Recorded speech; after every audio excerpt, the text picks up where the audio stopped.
Bonjour Béatrice. Bonjour Inga. Alors Béatrice Le Cerf, tu es la fondatrice de la marque Savon de Béa. Donc ce sont des produits naturels que tu élabores toi-même, c'est tes propres formules. Et cette marque, ça fait, je crois, presque 4 ans que tu es en train de 3 ans la et gérer. demi. Mhm.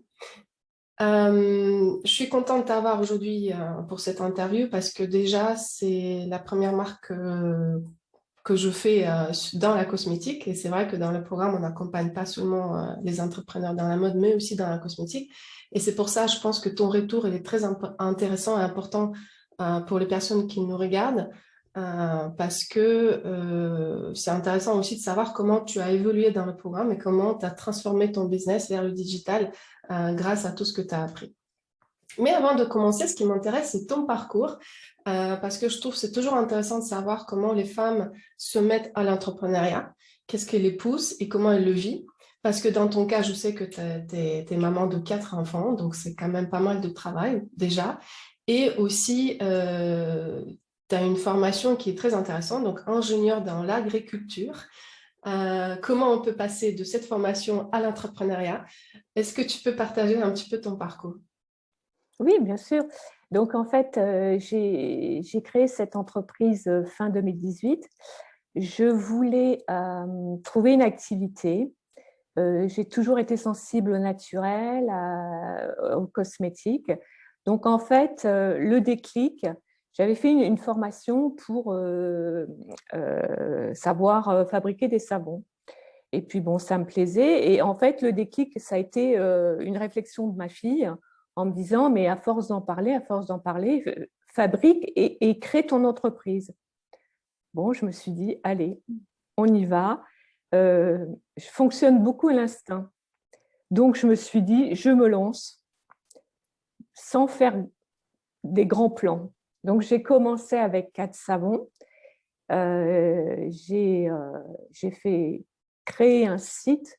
J'ai un développeur qui m'a créé un site et puis moi, j'avais la main derrière.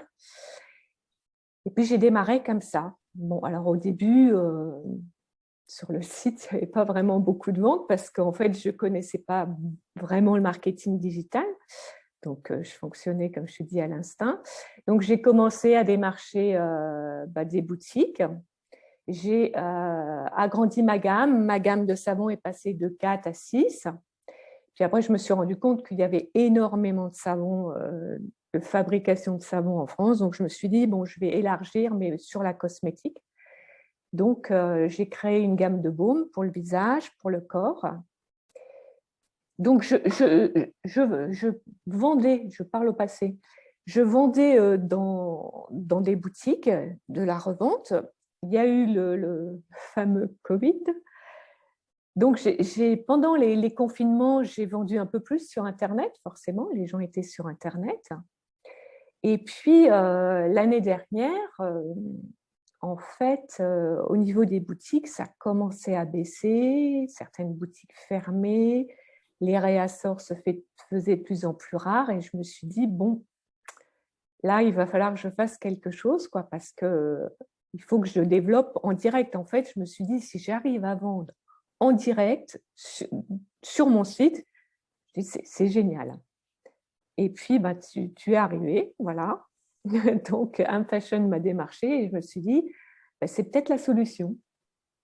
Donc, l'année dernière, en fin juin 2021, j'ai intégré le programme. C'est très intéressant. Mais avant de parler du programme, j'aimerais bien que tu présentes un petit peu tes produits, ta marque. Qu'est-ce que tu proposes? Comment ça se passe? Et c'est quoi les bienfaits déjà de Mhm. tes produits? Pourquoi les gens ils vont acheter chez toi? Alors là, j'ai un petit exemple Donc, en des fait, produits que tu fais. oui. Donc les savons, les baumes. Mhm. C'est très je trouve que le packaging est très joli, c'est très bien élaboré. Euh, voilà, c'est quoi la formule secrète déjà? Si on peut le partager. Mais je La pense que formule secrète. c'est plutôt partager un petit peu comment tu es arrivé à ces formules-là et qu'est-ce que ça apporte à tes consommateurs. Donc, il y a une gamme de 6 savons et ce sont des savons fabriqués de manière artisanale. Et en fait, la différence par rapport à un savon qu'on trouve dans le commerce, c'est qu'il ne dessèche pas la peau et on n'a pas des sensations de tiraillement comme on peut avoir avec un savon. Donc, on peut l'utiliser pour le corps et le visage. Et d'ailleurs, j'ai souvent des très, très bons retours. Ça n'agresse pas la peau. Donc ça, c'est le premier bienfait. Et en fait, je pars du principe dans mes compositions, après pour les soins, que tout ce qu'on se met sur la peau, on peut éventuellement le consommer. Donc, tous mes baumes sont fabriqués sans conservateur, sans adjuvant, sans texturant, sans émulsifiant. Les formules sont simples pour en fait ne pas agresser la peau et apporter vraiment de l'hydratation pour que en fait on n'ait pas d'agression. Donc en fait, on peut assimiler ça à ce sont des crèmes sans eau. Et comme il n'y a pas d'eau, on ne met pas de conservateur parce que les bactéries ne se développent pas dans les huiles. Donc, on met juste un antioxydant qui est la vitamine E pour éviter que les huiles s'oxydent. Donc là, et mon ingrédient phare est le beurre de karité. Je l'ai découvert en Afrique.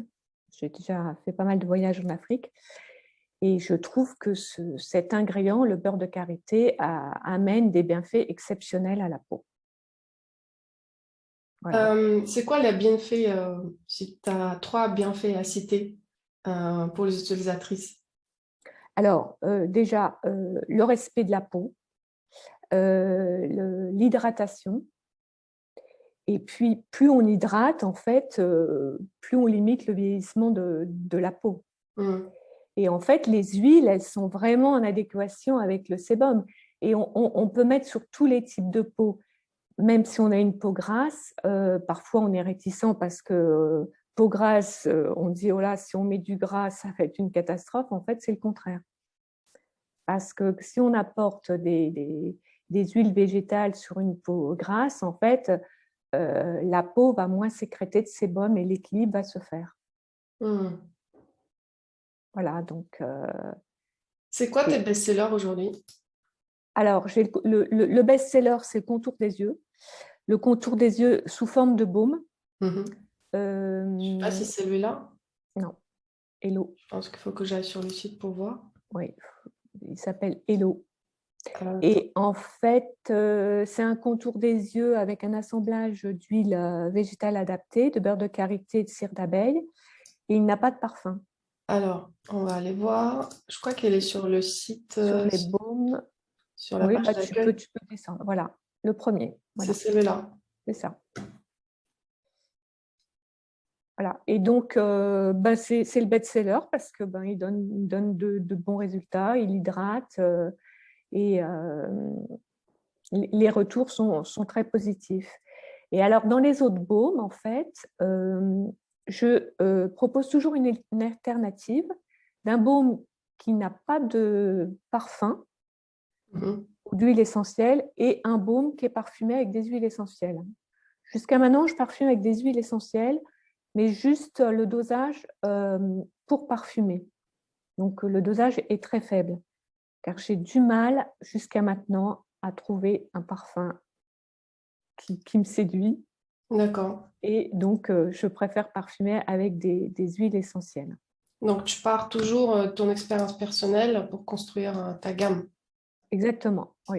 Oui, je teste. Après, je fais tester à des amis proches et je vois les retours.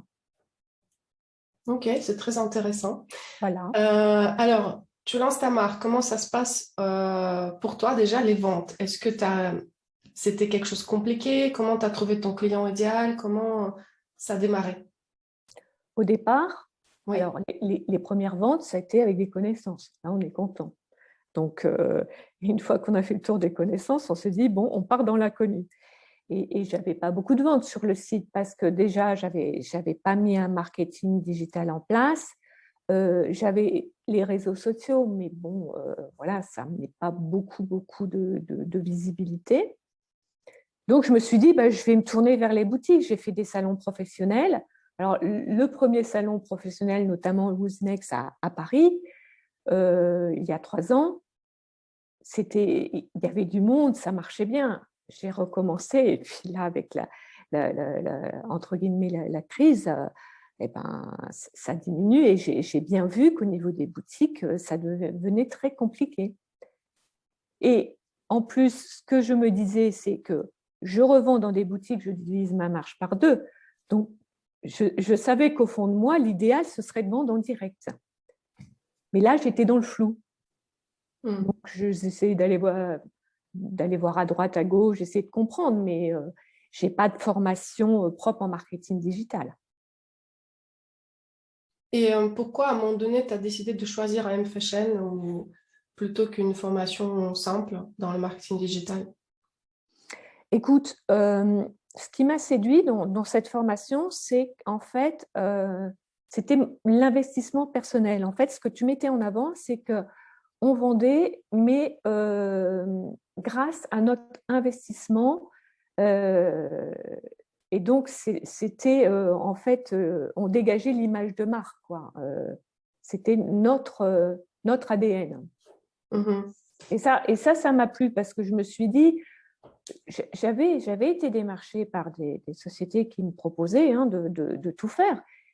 Mais ma question, c'était, ah oui, mais comment ils savent ce que je veux transmettre? Et c'est vrai que moi, j'aime bien délivrer ce que je ressens. Et en fait, cette formation permet en fait d'être très personnelle et de faire ressortir vraiment l'ADN de la marque. Donc, c'est ce qui m'a séduit au départ. Alors, quand j'ai démarré, c'est vrai que je me demandais un petit peu où j'allais, parce que j'ai vu quand même toutes les vidéos, j'ai vu tout ce qu'il fallait faire. Je me suis dit, oh là là, est-ce que je vais réussir à tout faire? Et puis finalement, on peut aller à son rythme. Les vidéos du programme sont très bien faites. Et ce que j'ai apprécié beaucoup, c'est qu'en fait, tu fais les vidéos en live. Donc voilà, il suffit d'arrêter la vidéo, hop, on reclique, et on fait des allers-retours. Et finalement, ça se fait. Et on est même surpris de faire certaines choses qu'on n'aurait jamais fait toute seule, quoi.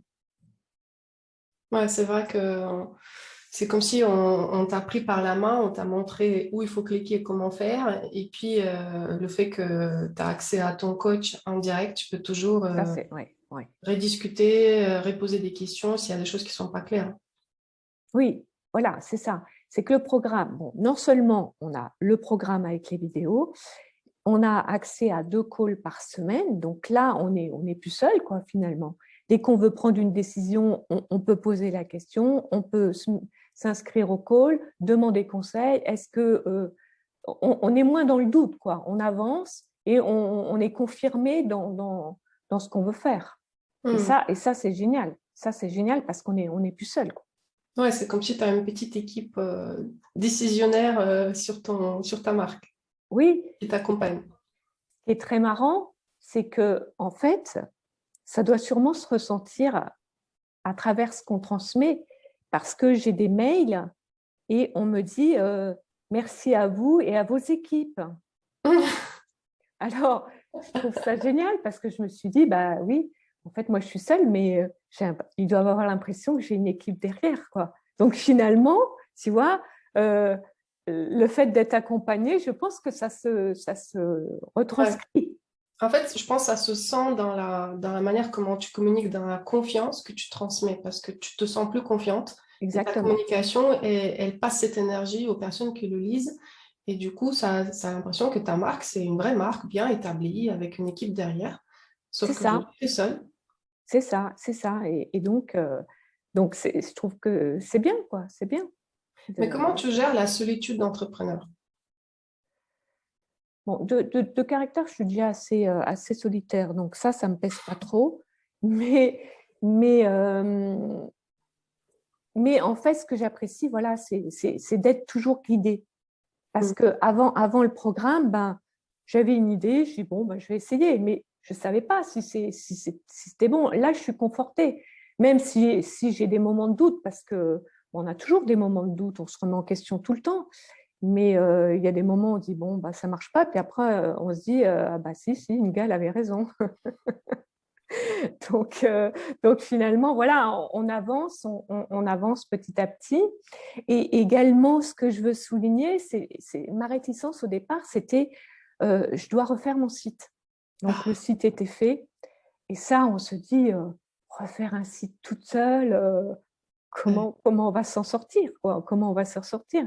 Même si je savais déjà gérer le site que j'avais, mais je voyais qu'il y avait pas mal de choses qui ne marchaient pas. Et puis, je me suis dit, refaire tout. Et bon. Puis finalement, voilà, on suit tes vidéos, pas à pas. Et puis, bon, on se rend compte que bah, ça se fait. Ça se fait. Et finalement, passer sur le site Shopify, c'est génial parce que ça marche bien. Et puis, j'ai même un exemple, comme je vends en Belgique, je me suis rendu compte qu'en Belgique, il y avait un système de paiement, notamment le banque contact. 80% des Belges payent avec ce genre de carte. Je me suis dit, bah, faut que je mette sur mon site. Et alors, quand on est là, on dit rajouter un mode de paiement. Puis en fait, bah, voilà, sur le site, bah, je l'ai fait en un quart d'heure. Ouais, c'est rapide. C'est fluide et c'est rapide. Et t'es passé de quelle plateforme sur Shopify? Sur quelle plateforme tu étais avant? J'étais sur WordPress. Et c'est quoi pour toi la différence? Comment aujourd'hui tu peux décrire cette différence entre les deux plateformes? Bah, déjà, c'est beaucoup plus intuitif, euh, plus rapide. Je suis complètement indépendante sur mes changements. Dès que je veux changer une image, une page, je veux recréer une page, il suffit de comprendre en fait la logique de Shopify et puis on peut tout faire. On peut tout faire seul en fait. Alors, on ne doit pas coder. Le système est déjà mis en place.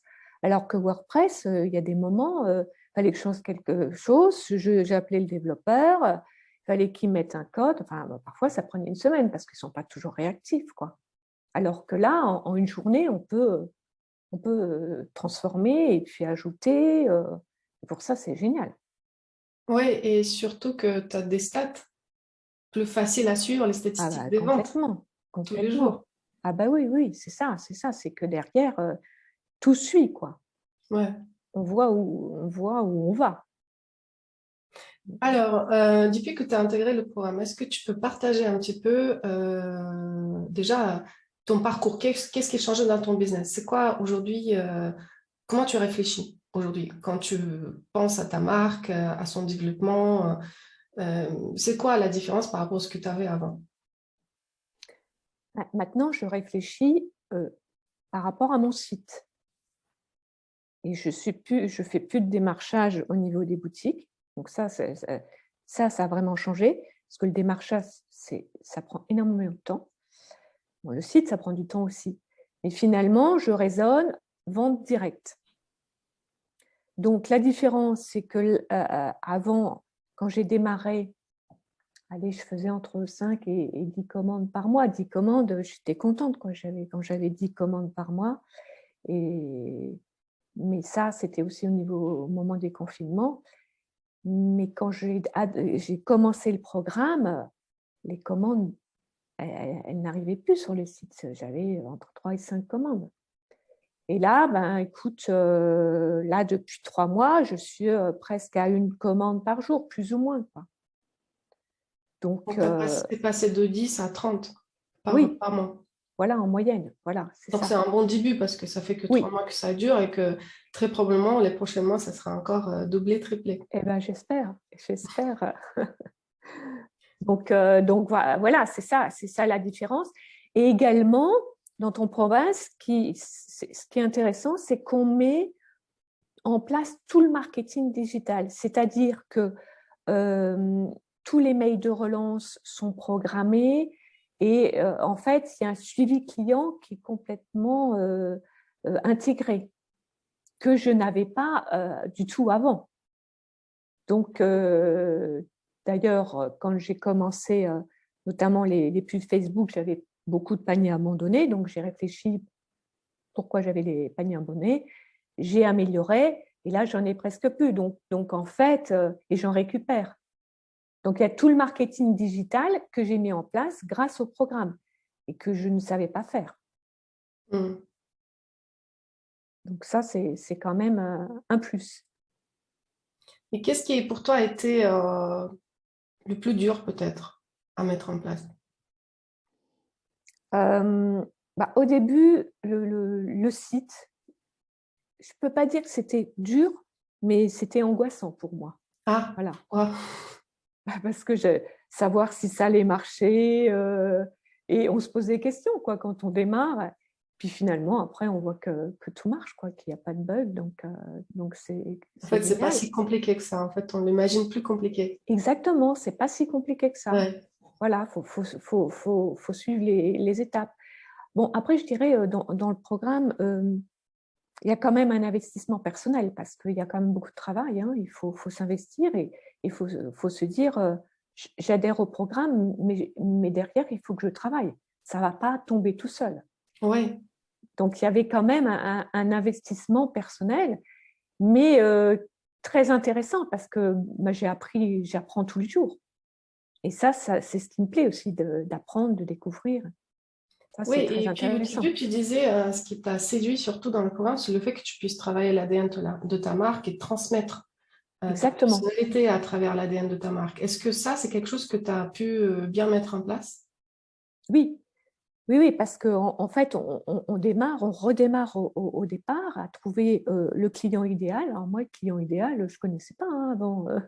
Je marchais comme ça et je n'avais pas vraiment défini ma cliente idéale. Et puis au fur et à mesure de programme, ça s'affine et puis on commence à comprendre la cliente idéale. Et puis, en fait, on se rend compte que cette cliente vient parce que ça reflète en fait mon ADN et puis ma personnalité à travers mon site, mes produits.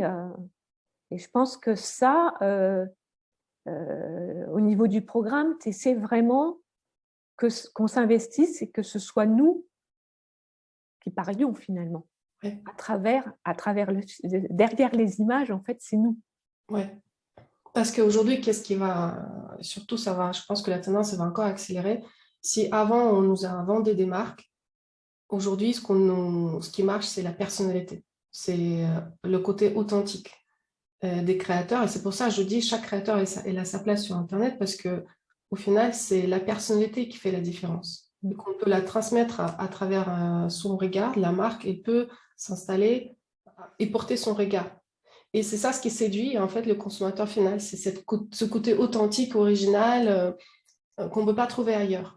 Et donc c'est une marque, mais c'est une marque qui est portée par son fondateur et ça doit se ressentir. Et même si demain tu embauches les équipes et tu les partages ton expérience, tout ce que tu as acquis dans le programme, ça va toujours se ressentir, ça va être au cœur de l'ADN de ta marque Mais exactement, que tu exactement. portes. Ah oui, mais que c'est ça en fait, c'est ça. Et puis en plus, comme tu dis, on voit l'évolution parce que euh, ceux qui sont derrière leurs écrans sont séduits par du contenu, par l'histoire. Il faut raconter en fait. Il faut être authentique. Et c'est ce qui fait que ça marche en fait. Le contenu. Alors, aussi, ce que je voudrais dire, moi, je suis plutôt quelqu'un de scientifique, pas tellement littéraire, mais j'ai vraiment beaucoup progressé grâce au programme parce que je rédige tous les jours. Et finalement, au début, pour moi, c'était presque un poids. C'était assez difficile. Et finalement, je me rends compte que à force de rédiger, le texte devient plus fluide, quoi, là. Mmh. Parce que tu nous apprends à avoir une rigueur. Ouais. Et Et focus. ouais, focus, rigueur et constance. Ouais. C'est ça, C'est 3 éléments essentiels, focus, rigueur et constance pour la exactement. réussite. Exactement. Mais je pense que c'est aussi le côté, quand tu démarres quelque chose en business, tu as tout de suite envie d'appeler les gens à droite à gauche et dire aidez-moi, je ne sais pas comment m'exprimer, je ne sais pas quoi écrire. Et ce côté, c'est quelqu'un d'autre qui doit faire à ma place parce que je ne suis pas à l'aise. ça nous bloque. Et que Exactement. mon objectif à travers le programme, c'est de donner cette confiance à chacune des personnes, c'est d'apprendre à expliquer son histoire parce que aujourd'hui, c'est la clé de réussite aussi des marques en quelque sorte et c'est que toi qui peux raconter cette histoire, pas quelqu'un Ah d'autre. oui, ah oui, ah oui, et c'est ce qu'on apprend c'est ce qu'on apprend dans le programme. Et c'est ce qui m'a séduit parce que je me disais, donner ça à quelqu'un, ben, il va pas, enfin, il va faire, voilà, il va faire son métier, mais finalement, ça sera pas moi. Ouais. Et donc, je pense que c'est le principal en fait. C'est le principal. Ok, c'est très intéressant. Comment tu vois le développement de la marque alors d'ici 5 ans? Euh, je vais te répondre honnêtement, je ne sais pas. Je ne sais pas parce que en fait, moi, comme voilà, j'avance avec l'instinct, donc je continue. Si ça, j'ai envie que ça se développe beaucoup plus. Et après, je ne sais pas bien. Je ne sais pas bien. J'avance au fur et à mesure. J'avance au fur et à mesure. Aujourd'hui, tes marchés principaux, c'est la France et la Belgique, c'est ça? Oui, Avec le savoir belge. écoute, je ne sais pas si c'est avec le savoir belge, mais en tout cas, j'ai découvert que ma marque séduisait les Belges. Bon, c'est déjà bien. Ouais, et j'ai des super retours des Belges. Elles sont super, elles m'envoient Mais est-ce plein. que le client français et belge, il est différent? Comment tu les catégorises? Ou c'est les mêmes besoins que tu as identifiés? Non, je pense que c'est le même besoin. Je pense que c'est le même besoin. Alors après, est-ce que les Belges consomment un peu plus? Je sais pas. Je sais pas. Franchement, pour l'instant, je sais pas. C'est une découverte en fait. Oui, Je- tu as 50-50, tu as les deux types de Oui, marchés. c'est ça, c'est ça. Mm. Ok, et si demain quelqu'un te pose la question, est-ce que ça vaut la peine de venir au sein de M Fashion pour travailler sur sa marque? Qu'est-ce Ah que bah tu oui, dirais? oui, oui. Moi, je dis à 100%. Je dis à 100%. Euh, Disons que si la personne veut vraiment développer sa marque, s'investir, être accompagnée, ben, je veux dire, c'est l'idéal. C'est l'idéal parce que on apprend tous les jours, on n'est plus seul et on prend confiance aussi. On prend confiance au fur et à mesure. On est moins dans le flou. Donc, oui, oui, je valide à 100%. Très, très bien, très intéressant. Bah, merci beaucoup, Béatrice, pour ce témoignage et Ah, je merci à souhaite toi. de longue vie au salon de Oui, BA. Beaucoup de merci. nouveautés, beaucoup de nouveaux Oui, projets et voilà, le développement international. pourquoi pas, on verra. En tout cas, oui, je pense qu'il faut oser, il faut aller plus loin. Il faut, une fois que tu as testé un marché, pourquoi pas aller tester un autre et commencer aussi à s'exprimer en anglais. Alors là, c'est encore une autre étape. Oui, faisons les choses pas à pas. Oui, D'abord oui, la oui. France, la Belgique et après Voilà, on si verra. là ça marche bien, après, allez, on saute le pas, on passe tout en anglais. Ok, génial. Voilà. Bon, bah, merci beaucoup, Béatrice, pour ton témoignage et voilà, je te dis à très très vite. Merci Inga. Ciao. Ciao.